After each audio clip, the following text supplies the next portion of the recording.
Good evening, children, ladies, and gentlemen. Today I'm going to tell you a story unlike anything you've ever heard before in your entire life. A story inspired by the mind of a cat. A very funny cat that drew, animated, sang, and did a bunch of other stuff to make people laugh. This is the story about a man called Government Man, or G-Man for short. This was a government man unlike any government man you've ever seen before in your life. He did all sorts of things. He pestered a scientist, made fun of furries, a bunch of other stuff that most government men didn't do, and he was very happy with his life. And on many other days, he ventured out into the vast unknown, fighting monsters, fangirls, and a chair? What kind of man fights a chair? But it didn't matter. As long as there was adventure, G-Man was there to experience it. And so, the story of our beloved/hated businessman continues as we step into the third chapter of the Random Tales of GMan. Quest of asdf. Did I say that right? Whatever, let's begin! So one day, G-Man was walking down a lonely road, the only one he'd ever known.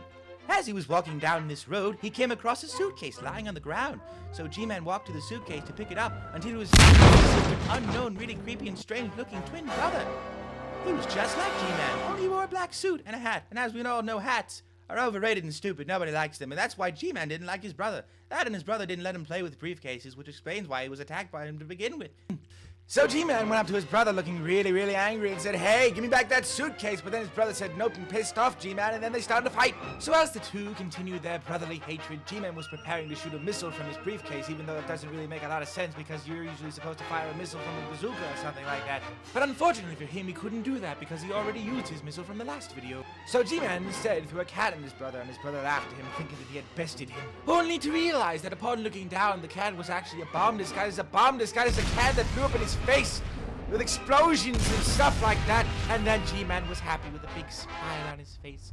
So anyway, fast forward one day later, G-Man woke up in his pile of collection of suitcases like any crappy day when all of a sudden an NPC came from out of the blue and was going to say, "G-Man, we need your help," but instead was hit by an alarm clock that woke up G-Man from out of the blue. And okay, just a little side note, this whole coming from out of the blue thing is going to happen every once in a while, so get used to it. So anyway, G-Man went downstairs to make himself some coffee when all of a sudden he heard some knocking coming from the door. And so he went to open the door and saw a guy wearing a suit just like him, and he couldn't help but ask, "Who are you?" And so the guy responded by saying, "I am the president of the United States of suitcases, and I regret to inform you that there is a person trying to steal briefcases from all around the world, selling them to some bad guy. He has some evil master plan or something like that."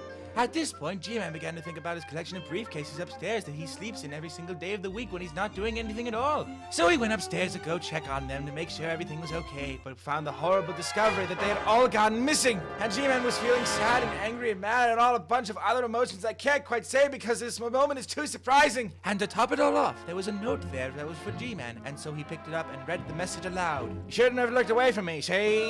Signed by the non-existent president of the United States of Briefcases." It was by this point that G-Man realized what had just happened, and he went downstairs to see the person who was at his door just not too long ago, only realized that he was running away with all his briefcases. So G-Man said to the guy, "Hey, come back here with my briefcases, you stupid person," and ran after him. But just as G-Man began to run after the guy, he ended up being tripped by a folding chair and died. Oh no, how can the story end like this? Nah, I was just kidding, G-Man didn't really die. So G-Man got back up on his feet and began to fight the folding chair with some explosives they found from out of the blue. So he threw them at the folding chair and it was thrown into the air and was saying, "I will get my revenge! Revenge! As G-Man turned around, he saw the guy in the suit with all of his suitcases running away, so G-Man got inside of his monster truck and drove after him. At this point, G-Man was at the verge of finally getting his briefcase. But as soon as he got out of his monster truck, the guy was holding onto one of his briefcases, pointing a gun in its face. It was really realistic, and it was about to possibly shoot him. But horrible stuff! So the guy said, "I have your suitcase hostage, so give up or die, see?" And so G-Man thought he was bluffing, so he stepped forward only to realize that the guy had shot his suitcase in the face, and then fell on the ground and died. At this point, G-Man was feeling really sad, but realized this was not the time to mourn the loss of his friend at the moment, because now he must get his revenge! At this point, G-Man started glowing a really strange and mysterious power from within. Some say G-Man found this power from a strange and mysterious crystal in a strange and mysterious dungeon. Some say he got this power from a science experiment. You know what I think, children? I think that G-Man found this power from a wizard. A wizard that was so powerful, he had everything. So he gave G-Man all this power to do whatever the hell he wanted with it. And so the two began to commence a fight unlike any other fight ever seen ever. It was the biggest fight in the world, the galaxy, the universe, anything. But before the fight could even commence, the two men saw something falling from the sky. What was it? It's just so tiny you could barely even see what it was. Was it a bird? Was it a plane? Was it a cat?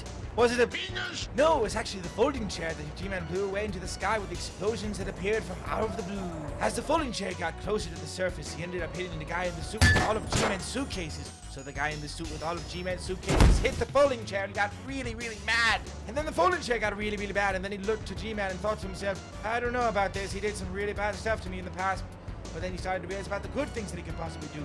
They could possibly be partners, friends forever. And so the folding chair made his decision and said to G-Man, let's fight this dude. And so the duo fought together against the guy with G-Man's suitcases. And then there was all explosions. Whoosh, boom. And then the guy with the suit with all G-Man's suitcases was being all thrusted around everywhere like a rag doll. Probably because he was, because he is, because he's Gary's mod. But then the guy with all of G-Man's suitcases managed to get back up on his feet and held on to a lot of explosives to his chest next to all the suitcases and said, if I can't have these suitcases, nobody will. And so he activated the explosions, but it just turns out they were all duds. So then G-Man folded him and beat him up until he died. In the end, G-Man got his suitcases back and became friends with the folding chair. But one thing they didn't know was who the guy was that stole G-Man's suitcases to begin with. The world may never know, but at this point it didn't matter anymore because G-Man and the folding chair lived happily ever after. They were friends to the end. The end. And that, ladies and gentlemen, is the end of the story. I really hope you enjoyed it as much as I did reading it. I'm sure the cat would have enjoyed this story too if he was still with us. Perhaps he's listening to this story up in heaven. Who knows? There could actually be computers up there. There could be internet. Lots of internet. I'm sure he is watching all of our lovely content to this day, and even though he may not be able to like or comment on them to show his love, I'm sure that in his heart, he truly does love all of our creations. Rest in peace, kitty. Oh, and by the way, the cake is still a lie. 121 gun.